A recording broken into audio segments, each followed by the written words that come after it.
तो बच्चों let's see the question. A satellite revolving around a planet in stationery orbit has time period 6 hours. The mass of planet is 1/4 of the mass of the Earth. The radius orbit of the planet is given. Radius of geostationary orbit for Earth is 4.2 into 10 to the power 4 kilometer. Here we have given 4 options. Now to answer this question, first we will discuss here the key concept, and here the key concept is given as time period of a satellite. तो satellite हमारे पास celestial body होती है जो planet का round लगाती है. इस case में यह सपोज ये प्लैनेट है, ये इसका सैटेलाइट इसका राउंड लगा रहा है. इस केस में अगर मैं यहाँ पे जो प्लैनेट है इसके सेंटर से यहाँ पे जो इसकी ऑर्बिट दे रखी है, इसकी रेडियस को स्मॉल आर से इंडिकेट करूं, तो यहाँ पे जो टाइम पीरियड होगा that will be given as 2πr, जो कि इसका सरकमफेरेंस आएगा, divide by orbital velocity. Now यहाँ पे अगर हम ऑर्बिटल वेलोसिटी की वैल्यू पुट कर दें तो हमारे पास जो एक्सप्रेशन बनेगा टाइम पीरियड का that will be given as t equals 2π into square root of r raised to power 3 divided by g into mass of the planet. ये जो यहाँ पे हमने कैपिटल M लिखा है, ये जिस प्लैनेट के अराउंड सैटेलाइट घूमता है उसके मास को इंडिकेट करता है.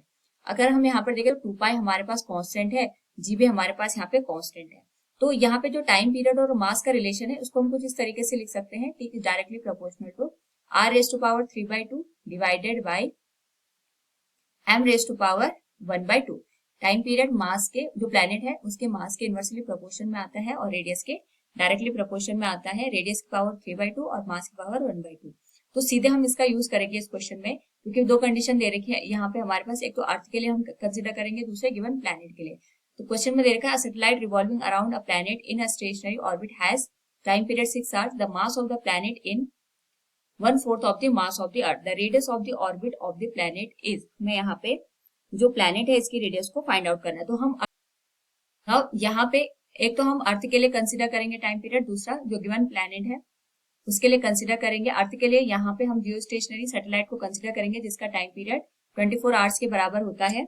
सो फॉर दिस हम डायरेक्ट फॉर्मूला यूज करेंगे T1 divided by T2. T1 हम अर्थ के लिए यूज करेंगे और T2 गिवन प्लैनेट के लिए.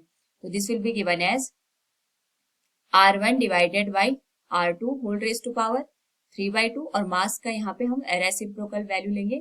तो मास हमारे पास T1 हमने अर्थ के लिए लिया है, यहाँ पे प्लैनेट का मास आएगा और यहाँ पे हम इसको डिवाइड करेंगे मास ऑफ द अर्थ से और इसकी पावर आ जाएगी 1/2 के बराबर. तो क्वेश्चन में यहाँ पे हमारे पास जो जियो स्टेशनरी सैटेलाइट है उसका टाइम पीरियड 24 आवर्स आ जाएगा.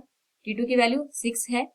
इसके करस्पॉन्डिंग हमारे पास यहाँ पे जो R1 की वैल्यू आएगी, अर्थ के करस्पॉन्डिंग जो वैल्यू हमारे पास दे रखी है that is 4.2 into 10 raised to power 4 kilometre के बराबर. तो हम वैल्यू लिख लेते हैं 4.2 into 10 raised to power 4. R2 की वैल्यू हमें कैलकुलेट करनी है यहाँ पे और होल पावर आ जाएगी 3/2 के बराबर. तो प्लैनेट का मास है वो अर्थ के मास का 1/4 है, तो हम इसको लिखेंगे mass of the earth divided by 4 और ये वैल्यू यहाँ पे अर्थ के जो मास है उससे डिवाइड हो जाएगी, पावर आ जाएगी 1/2. This will be given as 4.2 into 10 raised to power 4 divided by R2 whole power आ जाएगी यहाँ पे 3/2 के बराबर. एमी से एमी कैंसिल हो जाएगा यहाँ पे. 1/4 raised power 1/2, this will become 1/2. Solve करें इसको यहाँ पे तो वैल्यू बनेगी 4.2 into 10 raised to power 4 whole power आ जाएगी 3/2 divided by R2 whole raised to power 3/2 और this will be equal to 8.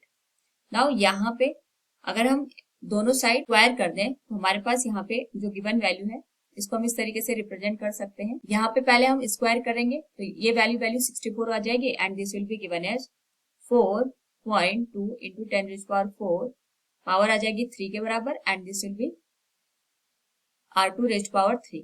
This will be given as 64. R2 raised to power 3 will be given as 4.2 into 10 raised to power 4. यहाँ पे 4.2 की जो value है इसका हम यहाँ पे क्यूब करेंगे तो वैल्यू आ जाएगी 74.088 इंटू 10 raised to power 12 और ये डिवाइड हो जाएगा हमारे पास यहाँ पे 64 से. नाउ यहाँ पे अगर हम इस वैल्यू को 64 से डिवाइड करें दिस विल बिकम 1.157 और ये वैल्यू सेम रहेगी 10 raised to power 12 के बराबर and this will be written as R2 raised to power 3. Now यहाँ पे गिवन वैल्यू का अगर हम क्यूब करें तो हमारे पास जो वैल्यू बनेगी R2 this will be given as 1.05 और हम यहाँ पे 10 raised to power 12 को इस तरीके से लिख सकते हैं 10 raised to power 4 whole raised power 3 के बराबर, तो क्यूब रूट करेंगे तो हमारे पास यहाँ पे क्यूब रूट से ये जो पावर 3 है ये हट जाएगी, तो वैल्यू आ जाएगी R2 equals 1.05 into 10 raised power 4 kilometer. So from the given question we can say here the correct relation will be 1.05 into 10 raised power 4 kilometer. Option A is the right one. Hope all understood it. Thank you and best of luck.